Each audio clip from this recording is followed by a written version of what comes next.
How to use TikTok Creative Center for dropshipping. Hey guys, welcome back.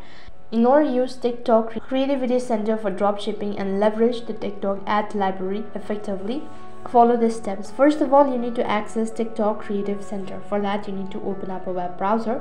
After that, you'll need to go to ads.tiktok.com. Once you've done that, you'll need to log in into your account. So first of all, you need to log in into your account. For that, you need to type in your information, all that. Now in the Creative Center page, you'll find a TikTok ad library, and this library allows you to browse through existing TikTok ads to gain insight into what other advertisers are doing.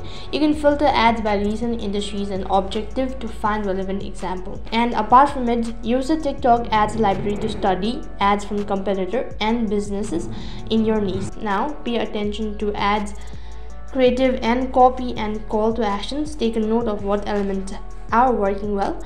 You can also identify the trends. Now looking for a common element or a trend among successful ads in the industries.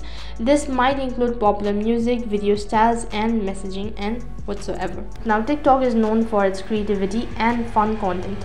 Don't be afraid to think outside the box and create engaging and entertaining ads that resonate with TikTok audience. You can also stay compliant, so ensure that your ads comply with TikTok's advertising policies to avoid any issues. So these were the few steps on how you can use TikTok Creative Center for dropshipping. That is all for this video. I hope the video was helpful. If it did really help you, make sure to like, share and subscribe to our channel. Thank you for watching. See you in the next video.